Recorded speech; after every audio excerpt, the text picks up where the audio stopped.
Hello, everyone. Welcome back to Love Harmony. Thank you so much for being here. And if you are new here, welcome. I'm so grateful to have you here. Today, this video is going to be a little bit vulnerable, a little bit more emotional than maybe some of my other videos that I posted recently, but I also hope that it is equally as powerful. We are going to be talking about trauma, and specifically, we're going to be talking about post-traumatic growth after trauma. And this term was actually brought to me by a subscriber. You know who you are. I'm not going to say your username just in case you don't want that type of spotlight. But you requested this video, and I just want to thank you so much because I really enjoyed writing this script and I learned a lot while writing it. And I'm really excited to talk about this. And I really hope it's helpful for you and for everyone else watching. So let's jump in. Basically, when I say post-traumatic growth, I want to talk about how to move forward when you have been stuck in the same loop for maybe weeks, months, or years, cycling through this pain from a specific trauma again and again. I also just want to quickly say that I am not a licensed psychologist or psychiatrist. Everything that I'm sharing today is from my own head, from my feelings and thoughts that have come from my own personal trauma experiences. So please just know, take everything I say with a grain of salt, and please do not take it as any type of diagnosis or anything like that. Okay, thank you. Now that that's out of the way, let's start with a very important truth. Trauma is not just the actual event. Trauma is what happens inside of you after a traumatic event. You could have two people experience the same external situation, but one walks away with deep emotional wounds that can take years to heal, and the other processes it quickly and moves forward and does not carry that trauma with them. Neither situation is right or wrong. It's just how people respond to traumatic events. Not everyone carries it as trauma with them for the rest of their life or for a long period of time. So why does this happen? It happens because trauma isn't stored in the event. It's actually stored in how your nervous system, your subconscious mind, and your inner beliefs responded to the event. The event is the catalyst. The trauma is the meaning that we give it or that we gave it if we've healed our trauma. And the pattern of thoughts and emotions that got stuck. You see, after you have a traumatic event happen, usually a pattern of thought begins, and that cycle continues on and on until it is eventually healed, or it's not. Let me give you an example from my own life. So when I was 20, my mom passed away. I had time to spend with her before she passed away, which I was so incredibly grateful for. And I'm still so grateful to this day that I was able to take the time to say goodbye. Still, it was very traumatic. It was life-shattering. I was very young. I had just kind of made that transition from being a teenager to becoming an adult. I was in college. I cried for years. I remember I used to cry in the shower. That was like my place where I always thought about my mom, was when I was in the shower and I was kind of away from the world, and I cried so much for years. I just could not make sense of it. It just felt like it wasn't supposed to happen. And it was very hard for me to process because my mom was an incredible human being. And though I was not the best child, when I was in high school, I was very misbehaved. I got really good grades, but I was very misbehaved and I gave my mom a lot of grief. We had a very, very deep bond my entire life from even when I was a child. I was deeply bonded to my mom, and I still am, even more so than when she was alive. But here's what happened over time. As I started to grow spiritually, my relationship with that trauma of my mom passing started to shift. I started to see the yin and the yang in her passing, the darkness and the light. I talk about that a lot in my videos, and I will continue to do so because I think it's so important to see both the positive and the negative in every situation. I started to understand that this painful moment of my life was also the very thing that pushed me to start questioning my reality, and it led me directly to my spiritual awakening. I began seeking something deeper. I began connecting with Source, the universe, with something beyond this world, including my mom. She was communicating with me a lot in dreams and through many different synchronicities after her passing, and she still does to this day.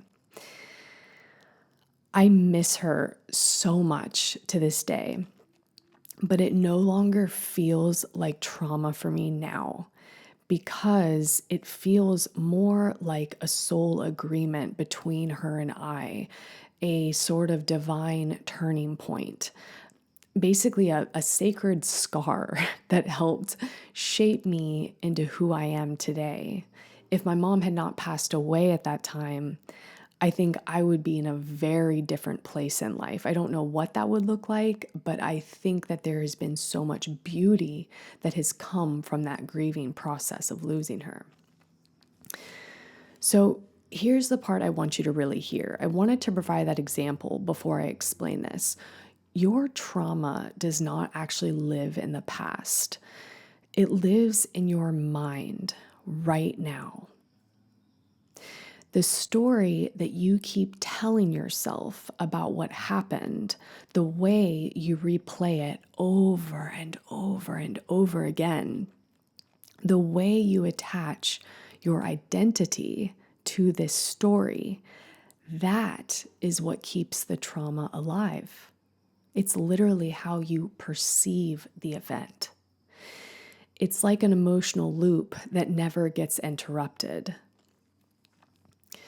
So how do we break the loop?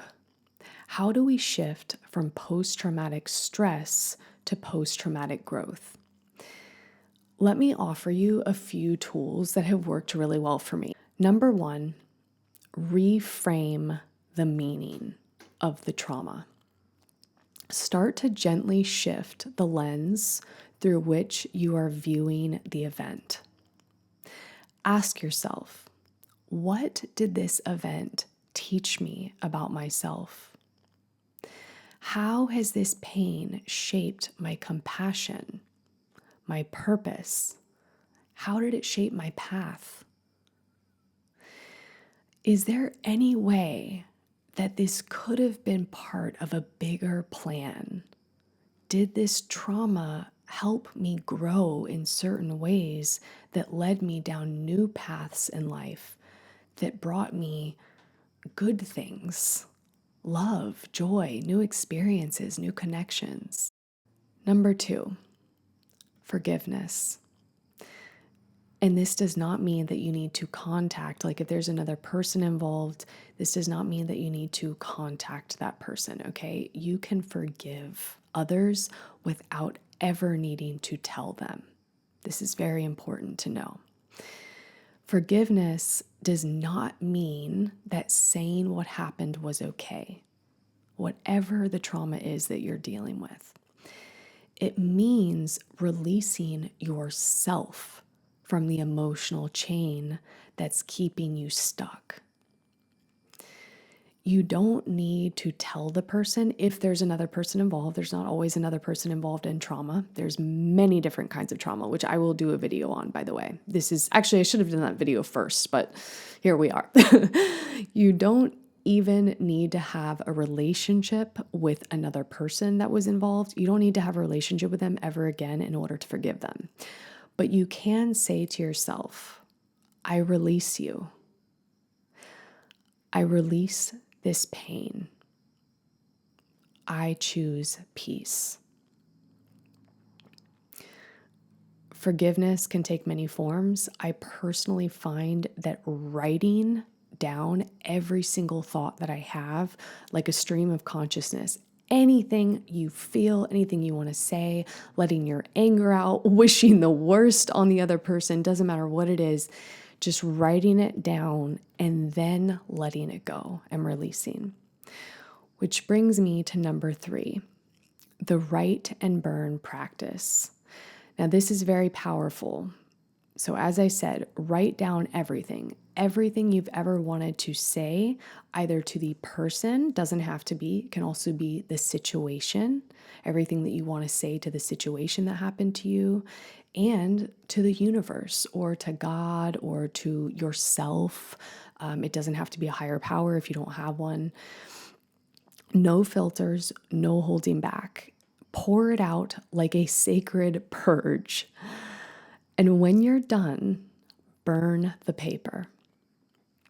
As the flames rise, speak this out loud. I release you. I release this version of the story. I am ready to heal. Watch it burn. And as you watch it burn, watch it release your system. Imagine it in your mind that the trauma is leaving your body, because that's where it's stuck, in your body and essentially in your mind. Number 4, shift from rumination to creation. Every time you catch yourself going back to this painful loop, gently shift your energy toward creating something. Journal, paint, take a walk, meditate. I usually use these examples over and over, but these are easy examples. Trauma loops are fueled by inaction and overthinking. Creation is how you break them. Okay, now this might not be the only thing that enables you to shift from rumination to creation. You may need to couple this with these other tools, right? These are all, you can do all of these tools at once. But I think that this is very powerful. And I have done these tools, especially the write and burn tool is incredible. It's funny because even though it's like, what's that? How's that going to help me? You know, writing down all my thoughts on a piece of paper and burning it, what is that going to do? It's not actually about the process. It's about the intention. It's about the feelings that come up when you do it. And then imagining having that visual of releasing the trauma from your body, from your mind, from your soul is incredibly powerful. So it's all about the intention. So here's what I want you to remember. Healing, whether it's healing trauma or anything else, it is not about pretending that something didn't happen or pretending that the trauma didn't happen. It's about owning your story and essentially choosing to rewrite how it is living in your heart. You're rewriting the story and you're letting it go. And it's not easy. And I'm not going to pretend like it is. It's not easy. But hopefully these tools can be helpful in some way. And this wound that you hold from this trauma or multiple wounds, they can become a doorway to a very powerful, more present, more purposeful version of you. So essentially, they can be gifts. As twisted as it sounds, it can be a gift. If this resonated with you, please let me know in the comments. I really enjoyed making this video. I really hope that it's helpful for even just one person. And again, I just want to give thanks to the person who requested this video. What an awesome subject to talk about. Thank you. All right. I wish you a wonderful day or night wherever you are in the world. Thanks for tuning in. I'm sending you so much love, and I'll see you soon. Love, harmony.